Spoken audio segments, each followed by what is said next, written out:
many bosses are actually needed to beat Hollow Knight? In a normal playthrough, you'll probably be killing around 10 before you even get to the Hollow Knight. However, I knew that a lot of them weren't actually necessary to beat the game. False Knight can be easily skipped by breaking this wall, and because of Fireball skips and low percent, Hornet shouldn't be needed either. You don't need Broken Vessel because Monarch Wings isn't needed to beat the game. Ruining Morlek is only for a Marsh Shard, so obviously not needed. The only thing Dong Defender gets you is Isma's Tear, and that's not needed when you can do a Crystal Dash Acid skip. The Mantis Lords obviously aren't needed, and with Soul Master, you can simply use Lumify Lantern to get into Crystal Peaks instead of dying. Grozmother hopefully shouldn't be needed either. So surely we can beat the game with these 3 bosses, right? Well, that's what me and a few other people from my Discord server, all the links are in the description, set out to try to do. Before I do the challenge, I'm just saying that I'm not actually doing it, since I'm using no clip and invincibility, etc, because I want to see if it's possible, not if I can do it myself. Basically, I have a skill issue and just want to do this video. It starts off like normal. Going through King's Pass obviously doesn't need any bosses, neither Dirtmouth, neither Crossroads, up until False Knight. Of course, False Knight isn't necessary. The only thing it's useful for is City Crest, and you can skip it by breaking this wall, so I'm just going to hope that we don't need City Crest. This is already starting to be a problem. If I didn't kill False Knight and get City Crest, I would have to get into City of Tears for Watcher Knights and other reasons as well. But the only other way is through Grozmother. So how was I actually going to do this? But before you rush straight to the comments, I realise I'm wrong about this later. So, after skipping False Knight, I headed straight for Green Path, but obviously instead of going for Hornet, I went down and round into Fog Canyon. Now, once I was through here, I got to Queen Station. Here is the first skip that I actually had to no-clip through because I couldn't do it. This is a Fireball skip that gets you from Queen Station to Fungal Waste without needing dash. I didn't do it properly, but here's how you do it.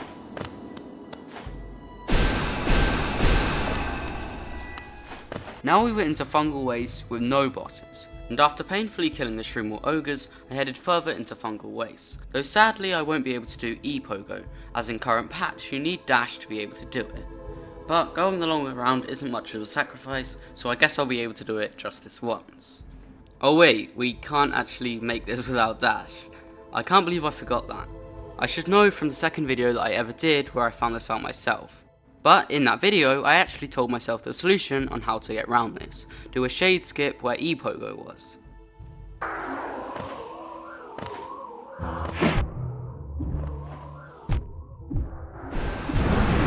Like I said at the start, I'm using no clip, and I didn't actually do this shade skip. However, the shade skip that I showed was actually by a fan that helped me out in a video before. Now we just have to head through Fungal Core and get to Mantis Claw. Now getting across these bits seems impossible without dash, but because of low percent runs I know this is possible.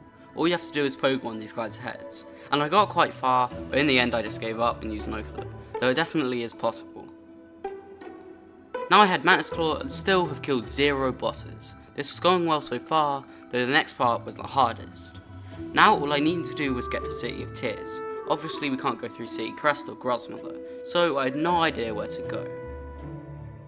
Grozmother not only gave access to City of Tears, but also gave access to Sly, who gives you Lumify Lantern to get to Crystal Peaks, and obviously I need to get there for C-Dash, unless I can somehow get Isma's Tear. But we'll worry about that later. Right now I just need to get into City of Tears. As of this moment, I thought there were only 2 ways to get into City, as I explained earlier. However, Boomcat came in clutch. He suggested getting Tram Pass from Deep Nest, then going down to Lower Tram, also in Deep Nest, and going through to Ancient Basin. Here I could just go up straight to City. This was genius. Not only could Tram Pass get me to City of Tears, but I could also use it in Crossroads to get to Resting Grounds, even though I could get there from City of Tears anyways. So now we know we can get Dream now. That's the next thing I needed to do. So let's head to Deep Nest.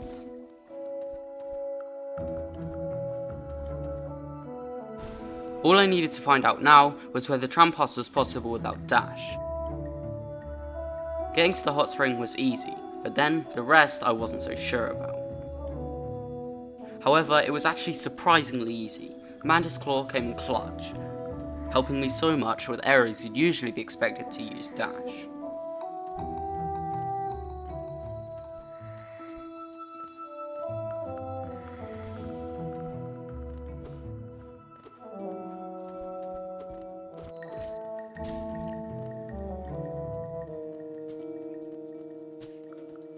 Eventually I'd managed to get tram pass without dash, so I headed straight to Crossroads to go get Dream now.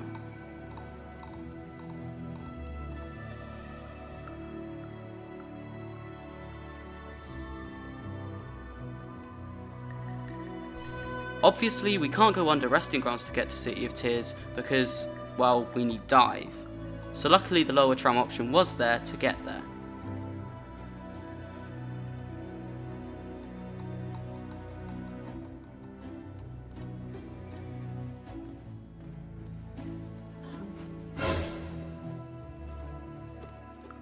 However, the parkour from Ancient Basin to City of Tears did not go as well as planned. I had already come across a part that I wasn't sure was Oh, okay. Then I came across another jump that was surely Oh, okay, well this one's definitely impossible. Okay, we can just go up the left wall.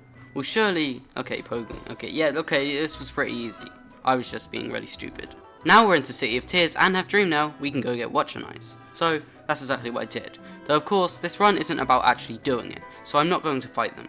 I do already know I can do this though, as in my second ever video, I beat the Watch and Eyes without dash anyways. On the last Watch Night, I was down to 1 heart. I was going to beat the Watcher Knights. Yes, I had done it. I had beaten the Watcher Knights without dashing and with the only gear I had. So now the Watcher Knights were ticked off as the first boss on our list. And now we had Dream now, getting to Hera and Monomon shouldn't be too hard. But then I remembered to get to Monomon we need Crystal Dash, which is got from Crystal Peaks. And to get in there, obviously we need Lumafly Lantern because we can't get dive from Soulmaster.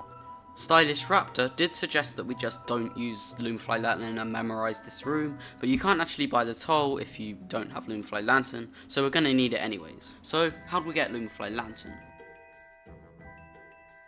But then Stylish Raptor reminded me that we're now in City of Tears, so we can just go up to Resting Grounds and we'll be underneath it, then through Blue Lake and we'll get to Sly and round Grasmother without having to kill her. So then all I had to do was farm Geo for Lumafly Lantern, which I use for cheats here, but obviously it's possible. And now we had Lumafly Lantern. So I headed off to Crystal Peaks. Now all I have to do is get straight to C-Dash, which I know is possible without dash because most of the time you're just going upwards. Once we get C-Dash, not having dash shouldn't be a problem for getting to Hera or Monomon, as well we'll have a longer version of the dash, so the rest of the game should be possible with the only 3 bosses. But there's only one way to find out. You're also probably wondering if the parkour to C-Dash is actually possible without dash, but it is. And I found that out after making my dashless video after someone told me. You can do this viable skip here, which is the only part where dash was needed. So now we had Crystal Heart. The only thing left to do now is head for the Dreamers. And after one-shotting the acid skip,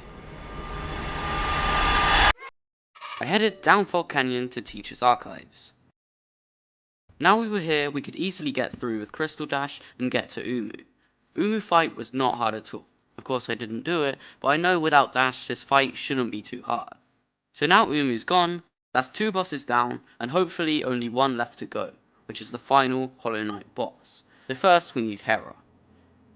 And I don't know if that's possible without dash yet, but we'll see.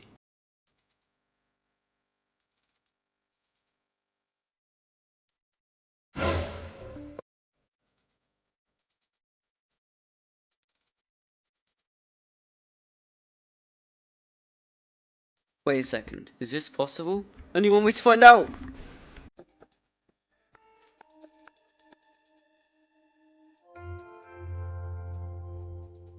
Only thing left was the Hollow Knight, and I knew that getting to him was easily possible without dash, though fighting him on the other hand was not going to be so easy.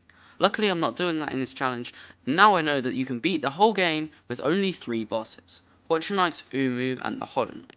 If you guys want to actually see me try this challenge, then let me know, because in this video, obviously, I cheated out a lot of things. I really hope you guys enjoyed this video, and I'll see you guys in the next one. Also, make sure to subscribe. I really want to get to 10,000 subscribers. Goodbye.